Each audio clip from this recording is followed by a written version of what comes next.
And welcome into the Hotty, Toddy Hotline, the show all about the University of Mississippi athletic programs. I'm your host, executive producer Jon Rawl in for Browning Stubbs. Now, Browning will be on a little bit later in this week's show as we'll have an encore of his interview from last week where he visited with John Davis, sports editor of the Oxford Citizen, and they kind of walked through 2015 National Signing Day. And we'll hear that encore again on this week's show, so stick around for that. Such great information as the Rebels had a very good class once again under head coach Hugh Freeze, and we'll tell you all about it. In the next segment, we'll kind of give you an idea of who all those signees were and maybe one or two that perhaps got away from Coach Freeze in the final hours of National Signing Day. So we'll have all that right here on Hotty Toddy Hotline. Plus, a little bit later in the show, can you believe it? It's baseball time, and Coach Mike Bianco's team gets underway this weekend at Swayze Field against the William and Mary Tribe. And so we'll give you a quick update on what's going on with the baseball Rebs as they try to get back to Omaha. And the one destination that eluded them for so long, they were able to secure that ticket last year and looking to go back in 2015. So we'll have information on that. Plus, this Rebel basketball team continues to impress. More wins coming for Andy Kennedy. The latest one, a road win at Auburn. We'll have much information on that and more right here on the Hotty Toddy Hotline on the Colonel Rev Radio Network, presented by Charter Road Hospitality.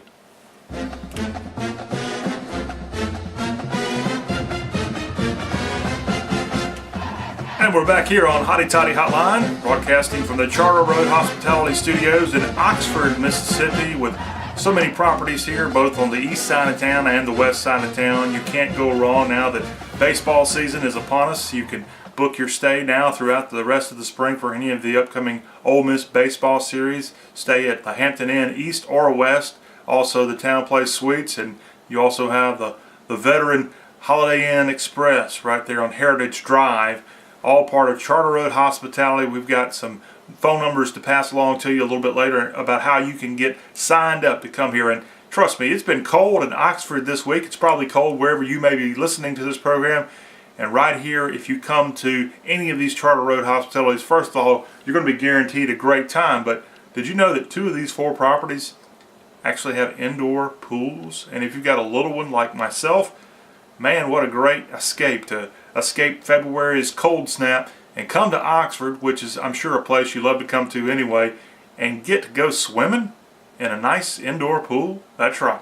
It's all right here at Oxford, Mississippi, Charter Road Hospitality. I'm Jon Rawl, executive producer, back with you here on Hotty Toddy Hotline. We've got basketball and baseball talk to get to momentarily, but right now we're going to kind of give you the setup of what happened last week with National Signing Day. It was another big year for Hugh Freeze. Now, some folks may say, well, it's not quite 2013, and I'll grant you that. No, there was no wonderful signing of a number 1 prospect in the country like a Kimdichie. There was not a stellar wide receiver, at least from Illinois, who was considered to be the top prospect in the country at that position like there was in 2013. And then you didn't have someone from down in Florida who was a big lineman coming on board that was also heavily recruited by and really expected to go to either Georgia or Florida. But Ole Miss was able to get that prospect back in 2013. But what you had this year was a very solid class for Coach Hugh Freeze. And he was able to get a very good wide receiver prospect, and we'll tell you about that. But overall, a good class. Now, some of these fellas didn't come through at the very end and went with other programs, and that was somewhat disappointing to the Rebel faithful that a player could do that. But we're going to hear from John Davis in the next segment. He's a guy that really keeps a great eye on the recruiting front, and he's the sports editor of the Oxford Citizen. And he's going to visit with Browning Stubbs, our normal host here on this show, and we'll have an encore of their interview from last week because it was such a very informative time that Browning and John had, and so we don't want to miss that opportunity to have that on here once again, so stick around for that. But right now, what I'm going to do here in this segment is kind of walk you back through who all signed on that dotted line as the Rebels able to have a very good class, considered to be a top 20 class according to the experts around the country, and build on a program that's probably going to lose some key players after this 2015 season, guys who are probably going to try to punch that ticket to the NFL. And so having these young folks come aboard can only do great things for Hugh Freeze as he tries to build up the talent and keep a program going, a program that has seen a steady step up each year with numbers of wins on the field.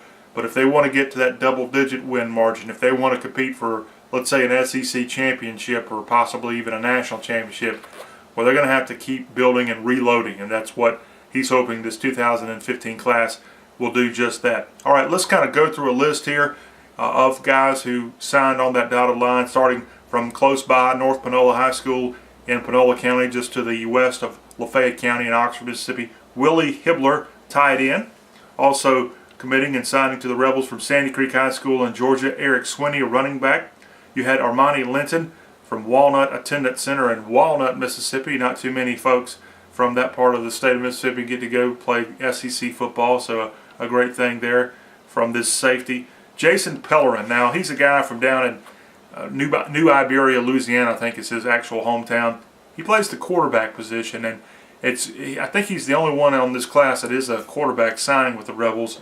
And I know John Davis was able to catch up with him last year when Ole Miss played Louisiana Lafayette in the college baseball super regional, and had some good information from this young man. But he's 6'5", 225 pounds from Catholic High School. Jason Pellerin, keep an eye out on him, listed as the top position, quarterback position in Louisiana, and he's coming to Oxford. Zedrick Woods from Columbia High School, outside linebacker, also signing and committing to the Rebels. Alex Givens from up in Nashville goes to Nashville Christian School. He's an offensive tackle, one of the big guys in this class. From Bo Wallace's hometown of Pulaski, Tennessee, same high school, Giles County High School, Cameron Ordway. He signed with the Rebels last week, so congratulations to him. Javon Patterson, he was a big commit back in the fall whenever he decided to play at Ole Miss, and then he made that official last week. He's from Petal.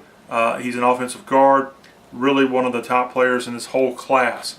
So keep an eye on this Mississippi native who is coming to Oxford in 2015. You had Tony Bridges. He's a junior college transfer from a cornerback position. Also Terry Caldwell, another cornerback. He's from nearby Northwest Mississippi Community College, and he plays the outside linebacker position. Michael Howard is an offensive tackle, 6'6", 255 pounds, and going to be a nice force on the line for the Rebels. Another junior college fellow that I guess I should have remembered a while ago. I guess I wasn't thinking because he already is on campus. Chad Kelly, quarterback, of course, started out at Clemson, and then had a little bit of a brouhaha, you would say, with Dabo Swinney. Ended up going to East Mississippi, won a national championship there, and following in Bo Wallace's footsteps from that school, ends up in Oxford. And looks like he's going to be able to play despite some of the off-the-field issues. We'll see how that all works out. DJ Jones, also from EMCC. He's a defensive tackle from South Aiken High School over in South Carolina. Rasul Clemens, defensive end. Van Jefferson, this was a big pickup from Middle Tennessee. He goes to Ravenwood High School in the Brentwood area, wide receiver position. Ross Donnelly, Cy-Fair High School, defensive tackle. Montrell Custis, he's a big safety, listed at 185 pounds, 6 feet tall. Sean Curtis from Ronald W. Reagan High School. That would be W would be Wilson, by the way. And he's committed to the Rebels and signed. Jalen Julius from West Orange High School, wide receiver position. Joe Anderson, Riverside Academy. Austrian Robinson from Trinity Pauling School. He's an offensive tackle. And finally, another big pickup for the Rebels was DeMarcus Lodge. He's the wide receiver position that I told you a lot of people put down as the top prospect. I think he was the top wide receiver prospect for sure out of the state of Texas, and he kind of takes Texas A&M and Texas and says, hey, I'm going to Oxford, Mississippi. So DeMarcus Lodge listed at the number 2 wide receiver position in all of the country, and certainly the top one in Texas coming to Ole Miss. So that's a list of the 22 folks that are going to be Ole Miss Rebels in 2015, some already on campus like Chad Kelly. And congratulations to all of them on their mission to be in the SEC. We'll take a time out here on the show. When we come back on Hotty Toddy Hotline, we're going to be visiting with John Davis, the sports editor of the Oxford Citizen. He is going to have an encore with his interview from last week with Browning Stubbs, the normal Hotty Toddy Hotline host. So enjoy that, and I'll be back later in the show to give you a little bit more basketball and baseball news. And we're back. here on Hotty Toddy Hotline. And as promised, we're joined by John Davis of the Oxford Citizen. John, it's National Signing Week, and it's going to be a lot of stuff going on around for the Ole Miss Rebels. And we want to start today by talking about this recruiting class. And my number one question for you is Ole Miss, are they in danger of a last-minute collapse with the recent news that Leo Lewis has decommitted from Ole Miss?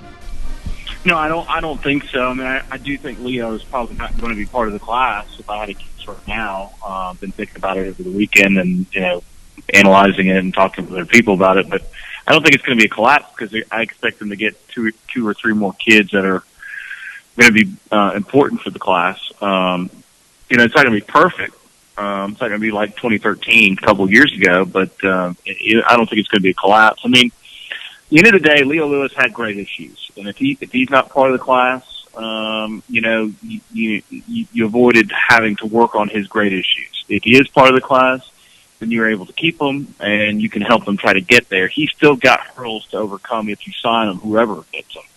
I don't think it's a collapse. A collapse would be to lose Leo, to lose Drew, and then not have a chance with CC and DeMarcus Lodge and some of these other guys that I think they're going to be able to get. So, I know that a lot of people are upset about it, but that's just the way it goes. The people who get upset about recruiting are the ones that probably are new to it, to be quite honest with you. If you're going to be that upset about it, you probably don't need to be invested in it. I've done this for 15 years, and in 2001, they lost Frank Gore and Roscoe Parrish the night before signing day.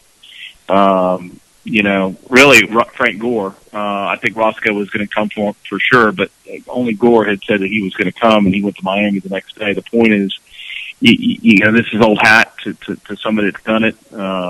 If you don't know that recruiting is like that, you probably don't need to get yourself invested in it and pay the money that you do to rivals or whoever, or even read my stuff, because you've got to expect kids to do the unexpected. And, most of your kids, the higher percentage of the kids that are committed stay committed. There's a few that do this every year, and for some reason a lot of people get all upset about a few kids out of 15, 16, 20 kids staying committed. So, again, I don't ever consider it a collapse. It's not ideal, and it would not be great because I do need linebackers. But I think if they can close out with C.C. Jefferson and Lodge, it's a very good class, especially considering the numbers.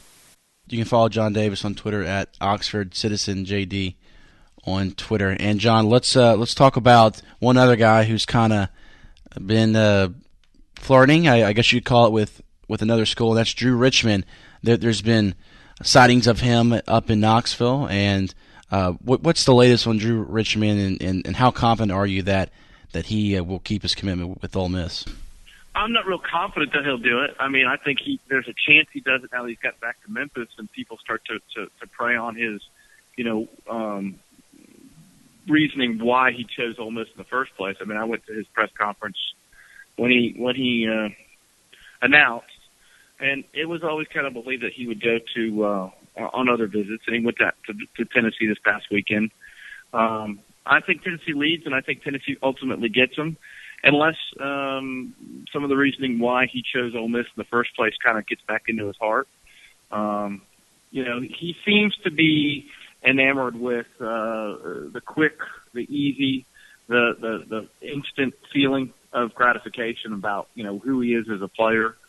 That's not uncommon, but it's kind of interesting because I think why did he choose Ole Miss? He didn't have to choose Ole Miss back in September, even though MUS is a school that's had a lot of kids go to it from to Ole Miss from MUS. I don't know.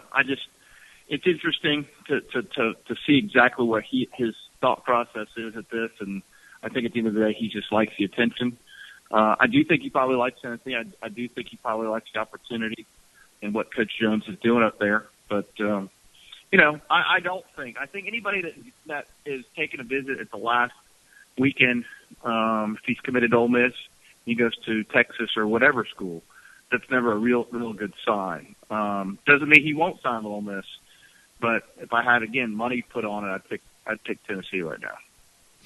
Yeah, and John, I spoke with Drew way back in late September when the Lafayette Commodores were playing MUS in a close game up there in Memphis, and he told me back in September that he was very excited about Ole Miss. He thought that he fed in very well with the coaching staff there and some of the current players. So to me, it's kind of a surprise, but I'm really not surprised either. If there's any school that I think could pry him away, I think it would be Tennessee, because Butch Jones, he's starting to do some recruiting in the Memphis area. So I'm with you on that. But now let's talk about, for guys who aren't 100% familiar with recruiting. Let's start with Ole Miss. What do you think is the number one need on the offensive side of the ball, and then the number one need on the defensive side of the ball?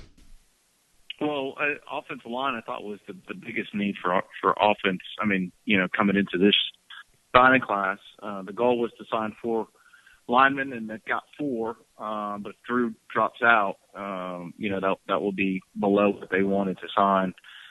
Defensive line, they wanted to sign 4. I think linebacker was probably the bigger of the two needs immediately. Although after next year, defensive line will definitely be big. That's kind of why they wanted to get 4. Even though they didn't lose 4 defensive linemen, it was more from the standpoint that after this next year they'll have several gone. So, those two spots were the 2 big ones. The rest were just filling. They try to sign a quarterback a year. Ended up signing 2, and then wanted to get at least 1 wide receiver. It looks like they're going to potentially get 2 really special ones. 1 tight end, got that. 1 running back. They may add another one. I don't think Jason Lewis will come, but they've at least got Sweeney. 1 safety, 1 corner. Those are kind of the idea there. They want to get 1 of each of what you lose is usually your rule of thumb. And then this year was a little different because they had less seniors, so their numbers were kind of tight. They did get 3 transfers, which opened up a little bit, but next year will be the big class as far as just replacing a lot of the guys that are gone, and then probably going to lose Laramie, Robert Kimdichie, and Laquan Treadwell. Maybe even Evan Ingram. So next year is a real threat to lose some juniors on top of a big senior class. And next year will be a really heavy class across the board in all positions. But the biggest positions of need coming into this year were defensive line and offensive line. All right, John. Now let's talk about some guys that are maybe that haven't really been on the Ole Miss radar as of late. Who are some guys that haven't committed to Ole Miss, but you think could probably surprise and kind of change their mind to Ole Miss, kind of like what Van Jefferson did? To change to Ole Miss from like another school? Yeah. Well, I think a lot of the guys that they're waiting on are uncommitted. Lodge Jefferson and Austrian Robinson are uncommitted. Jalen Julius is uncommitted. If they close with those 4, that would be a great finish. I don't really expect them to be able to. I mean, everybody else, like the guys that came this weekend, there was 4 visitors. One of them was already committed, Michael Howard, and the others are uncommitted. I mean, I don't really know of anybody that's committed to another school that's going to jump over. Ole Miss is really looking at guys that are uncommitted and going to choose for the first time on signing day. Their biggest issue is, do they lose 2 guys that they've had committed for several months, going back to September, and Leo and Drew Richmond. And John, like at the end of the day, where do you think Ole Miss will end up ranking? Do you think it'll be top 10 or top 20 or what number do you see them possibly ending up at? Their composite right now is like 21, 22. Rivals has them 23. 24/7's got them a little higher. No, they will not be top 10. Even with a great finish of Lodge and Jefferson, but they probably were never going to be top 10. They had to keep everybody they had, and then finish really strong. They don't have the numbers, they just don't have the numbers to finish in the top 10 like they did 2 years ago. It probably is going to be pretty close to what last year was, especially if they get Jefferson and Lodge, but it's not going to be top 10. And we're back on Hotty Toddy Hotline with Jon Davis of the Oxford Citizen. You can follow him for great Ole Miss recruiting news and follow him at Oxford Citizen JD. All right, John, now we talked a lot about Ole Miss, and let's talk about some of the rest of the SEC as far as recruiting. Ole Miss, they're certainly going to have a good class. You just mentioned they'll, probably be a top 25 class. So, who are some other teams that are in front of Ole Miss as far as recruiting wise, and who do you think is on the rise in the SEC? Well, Ole Miss going in on Monday, going into basically 48 hours, a little bit less going into signing day. Ole Miss was 10th out of 14 rankings in the SEC, and yet probably going to be 22, 23, 21, 20 in the nation. That's just what the SEC does. Right now, Bama's on top. I know Auburn, A&M, LSU was, I think, 11th. They're pushing to potentially be top 10, depending on how they finish. It's just like the SEC West as far as standings. The recruiting mirrors the field, and that's just the bottom line. That's kind of how it goes. A lot of the SEC West schools are at the top. Like I said, Alabama and Auburn will definitely have 2 top 10 classes. LSU could. A&M probably will. Georgia will be. The weakest of all the kind of the power schools is going to be Florida. Obviously, had a coaching change. Trying to say Arkansas has had a pretty good year on paper. Looks like they'll finish with at least one more lineman that I think is highly rated in Toby Weathersby. So they're going to be solid. It's going to be definitely Brett Bielema's best class. I don't know where Missouri ranks right now off the top of my head. Vanderbilt's at the bottom. Florida's, again, below Ole Miss, which is atypical just because their numbers are down and they had a coaching change. South Carolina's up high. South Carolina and Georgia are kind of the eastern side of the schools that are doing well. Kentucky's below Ole Miss, but not bad nationally. They're like 32, 31, having a pretty solid year. Tennessee, I can't believe I forgot to talk about them, and they're definitely going to be a top 10 class. So Georgia, Tennessee, I think Carolina probably will be. Carolina maybe just outside the top 10, probably between 15 and 10, somewhere in there, depending on how they finish.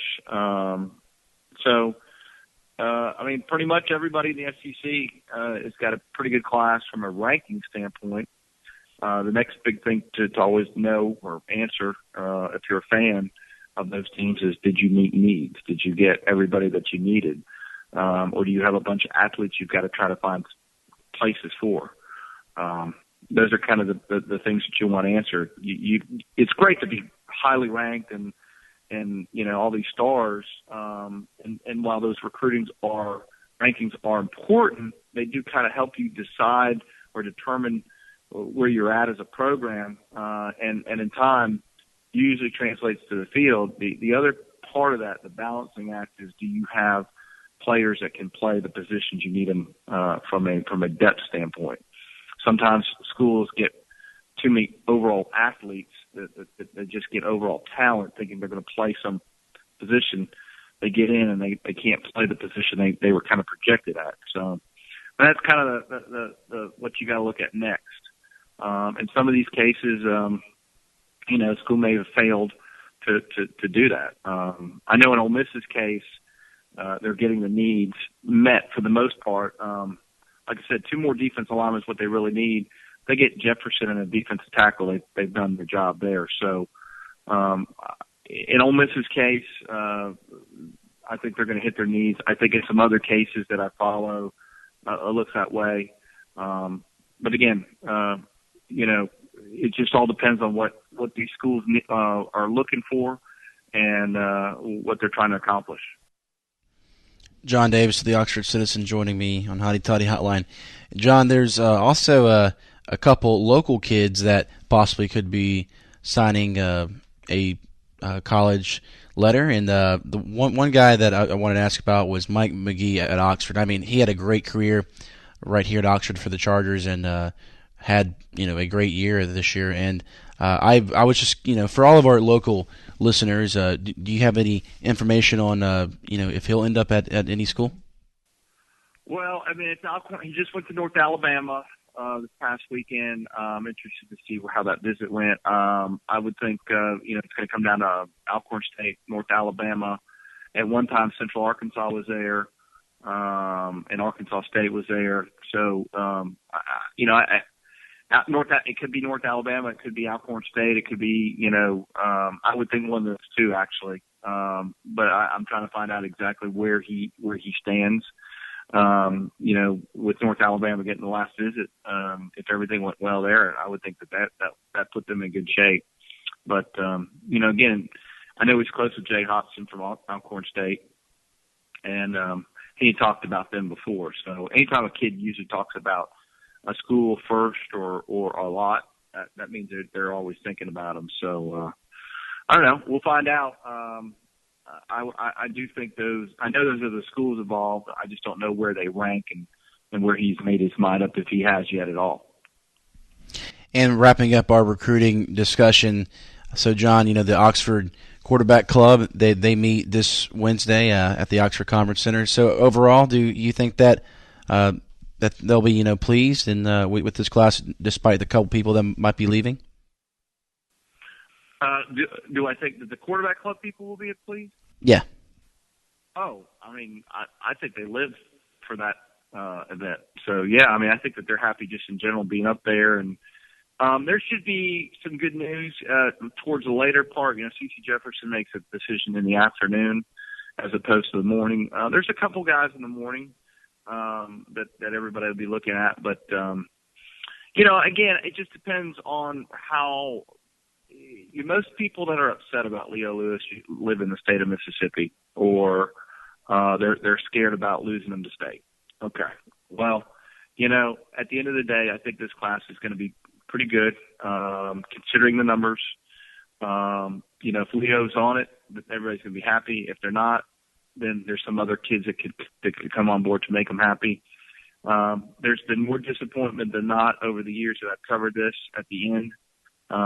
Not everybody gets what they want. There's been some really good days involving Ole Miss recruiting. 2013 was definitely the best one I've ever been around. But, again, there's some disappointments. There's some times they'll be happy. I think they'll be more happy than not on signing day, because I think Lodge and Jefferson come on board. But, again, it just depends on what they want where they want to rank a kid. And I know that there's some people that are really high in Leo. Most of them live in the state, and that's good. I mean, that's good for them to like Leo, and he is a good talent. But you've got to take it with a grain of salt, because these kids are never ever going to give you exactly what you want more often than not. John Davis, thank you for joining me on Hotty Toddy Hotline, and good luck to you as well this week in your coverage, because I know that you'll be a very busy man. I appreciate it. Thank you. All right, thanks, John. We'll be right back on Hotty Toddy Hotline.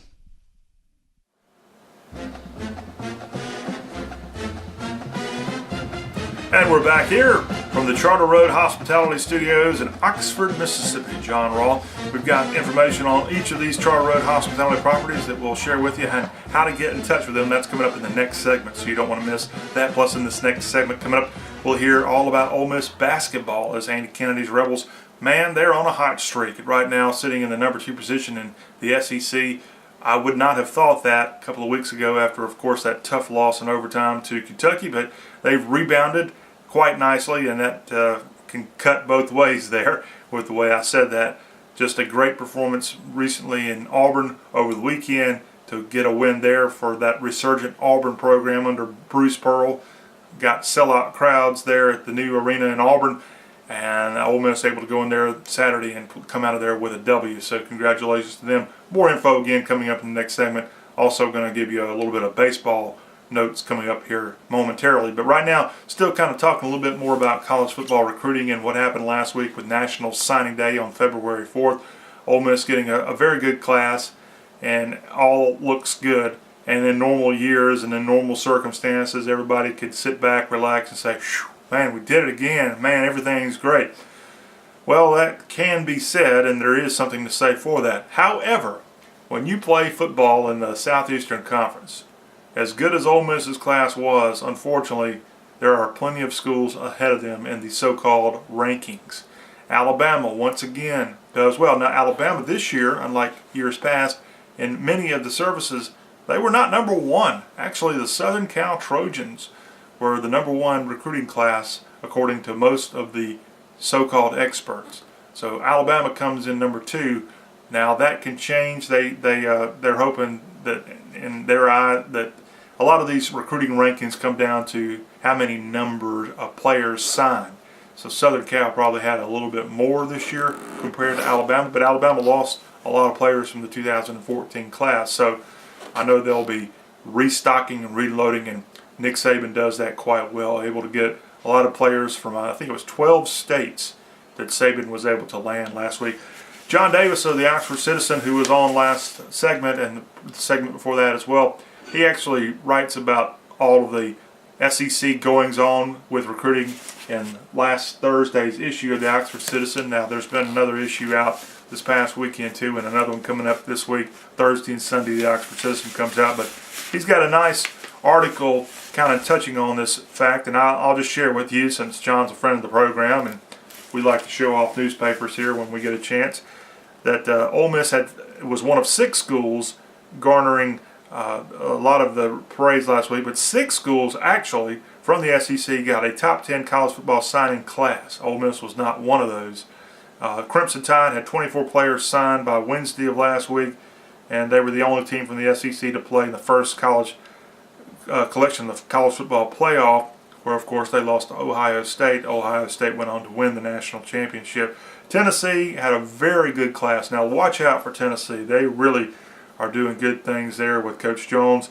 They had a stellar class, number 5 according to Rivals.com. The Volunteers had 29 players as part of this signing class this year, including Memphis University school tackle Drew Richmond. And that name should ring a bell because he was one of the fellows that I kind of hinted at earlier in the show who had the Rebels in his sights, but when it came down to it, even though he had committed to Ole Miss, shifted to Tennessee and Knoxville in the hours before signing day, and he signed with the Volunteers. Auburn, Georgia, LSU, and Texas A&M were several other schools that finished in the top 10. LSU had a very strong finish, and you can give a lot of that to Ed Orgeron, former Ole Miss coach, who's now an assistant for the Bayou Bengals, and I think he's going to do a good job down there in his position on the staff of Les Miles, but also just the guy's a heck of a recruiter. There's no doubt about it. I'm not sure what all he does, if he has that Cajun vernacular and he can go in and wow with that, but especially in Louisiana, he's going to be a force trying to get anybody to come in and steal talent. And that's one thing the folks down on the Bayou have been really upset about, especially last year when Alabama came in and got some really good talent. Now Ed Orgeron, a homegrown product from La Rose, Louisiana, on Bayou Lafourche. He's going to be able to maybe make a little bit more of an effort. And I've got the date circled. He's coming to Oxford. You know, LSU plays here this year. That's going to be quite a homecoming, you could say, when Ed Orgeron comes back to Vaught-Hemingway Stadium. Mississippi State, their class, according to the rankings, finished at number 16, according to Rivals.com. The Bulldogs signed Brookhaven linebacker Leo Lewis, who was also a fellow that Ole Miss thought they were going to sign. He decommitted from Ole Miss this past weekend leading into signing day, and he goes to Mississippi State. Now, the asterisk along with Mr. Lewis is that he also signed with Copiah Lincoln Community College, and some say that that's where he's probably going to end up. The grades just aren't there, and he's one of those guys that will probably go the JUCO route. But we'll see what happens. He's got another semester, and it could be a case where he ends up in Starkville. Poor fellow. South Carolina finished number 18 in the rankings, just ahead of Ole Miss, which had the number 20 class overall, according to Rivals.com. South Carolina, I don't know if Steve Spurrier and his program, what they're going to do. You know, they had a really rough season this past year. They ended up the regular season 6-6 before going to the Independence Bowl and beating Miami to have a winning season. But the old ball coach has already hinted that he's going to be stepping down pretty soon. So I guess it has to be tough to recruit when you know that there's a change coming in Williams-Brice Stadium. Florida was a disappointment this year. Of course, that's expected, as John Davis said earlier, with a coaching change. They were able to get a pledge from C.C. Jefferson, the nation's top-rated strong side defensive end. So kudos to them. Also, just kind of looking at other teams in the SEC, Arkansas was not as highly ranked as some of these other teams, but still overall Brett Bielema's got a heck of a program going, man. They did a good job in that Texas Bowl in Houston, shellacking the Longhorns. And then you had Kentucky and Vanderbilt kind of pulling up the end of the recruiting rankings. I did mention Texas A&M. I didn't mention Missouri, rather, but they think they did fine on this recruiting front too. So all in all, top 20 ranking. And I remember not long ago, anytime Ole Miss could get in the top 20 in anything, it was a good thing. So if you love recruiting, this class this year should work out quite nicely.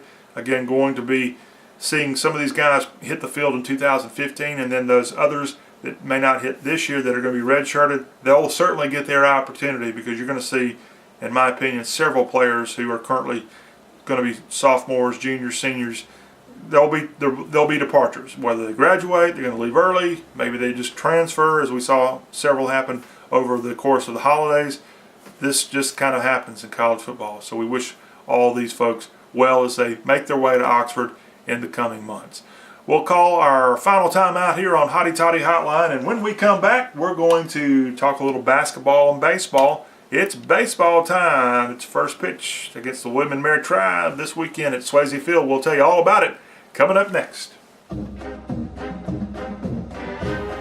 And we're back here on the final segment of this week's Hotty Toddy Hotline, powered by Amtrak and hosted by Charter Road Hospitality. Now that it is Ole Miss baseball time this weekend, things get going with William and Mary coming to Oxford.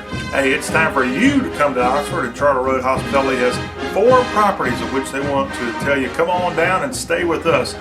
Starting on the west side of town, the properties are the Hampton Inn Oxford West at 110 Heritage Drive. That's just behind the Abners and the Huddle House. The phone number there is 662-232-2442. Give them a call. And just behind that property is the Holiday Inn Express. Great properties for you to consider staying at anytime. The number for the Holiday Inn Express, 236-2500, 662 area code, of course. Then on the east side of town, if you want to try something different, there's the Hampton Inn Oxford East, and that's just next to the Oxford Convention Center. That number is 662-234-5565, 88 guest rooms on that property. And the newest Charter Road Hospitality property is the Town Place Suites Marriott of Oxford. That phone number is 238-3522. I just had a chance to go check that out the other day, and I'm telling you, you could live there. That's the purpose of it, is for you to feel right at home. If you're going to be living or working around Oxford for several days or weeks, it's a good option for you.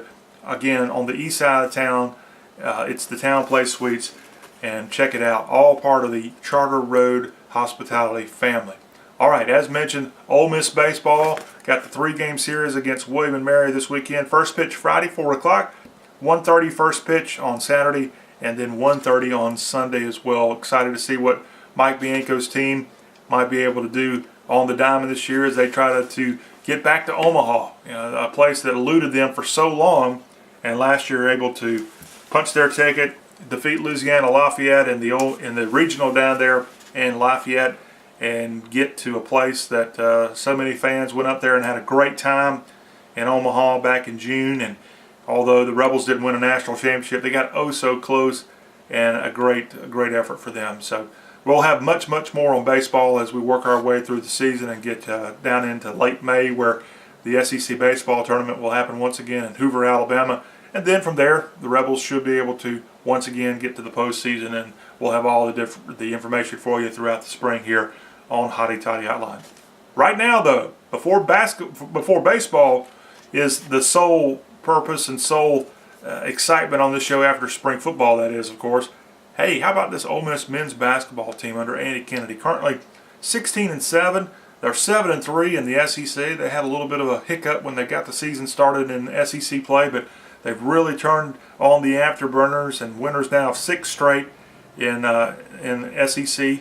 I think I got that right. 5 straight rather. They were able to go and beat Auburn this past weekend, 86-79, and before that they defeated a very good Texas A&M team at the Tad Pad in midweek action last week, 69-59. Texas A&M, they had been on their own kind of hot streak, and the Rebels able to knock them off at home and then back it up with a nice road win at a sold-out, I think it was sold out. They've been selling out a lot of games there at that new Auburn arena, and a resurgent program under Bruce Pearl. But Kennedy's boys able to get a win there and keep this hot streak going this week. They've got a game against the Florida Gators down at the O'Connell Center. That's a Thursday night tip-off, 6 o'clock for the Rebels there in Gainesville. That game will be televised on ESPN. And then this weekend, Arkansas comes into Oxford for a game at the Tad Pad. That's an SEC network, 8 o'clock tip-off against the Hawks. So a very good job by Andy Kennedy's team. We've been telling you how they, in some experts' eyes, appear to be on the bubble. I think that bubble is just going to be evaporated as they continue to win more of these games and find themselves dancing in the big tournament, whether they win the SEC or not. Just a fantastic turnaround for this Ole Miss basketball team, especially considering how lackadaisical the preseason was, meaning the pre-SEC slate, where they had some head-scratching losses, but they've really done quite well in SEC play, and I don't see them falling off a cliff here anytime soon. So we'll have information on all these games next week as Ole Miss again against Arkansas, 8 o'clock tip-off at Tad Smith Coliseum Saturday night. That'll do it for this show. I want to thank Browning Stubbs and Jon Davis for being the encore for the other day with an encore from last week's Hotty Toddy Hotline talking about football recruiting. And then want to also thank Charter Road Hospitality for what they've been able to do with the program and giving us such great information of the Ole Miss opportunities for us here. So I'm Jon Rawl, executive producer, signing off. You've been listening and watching Hotty Toddy Hotline, powered by Amtrak and Charter Road Hospitality on the Colonel Reb Radio Network. So long.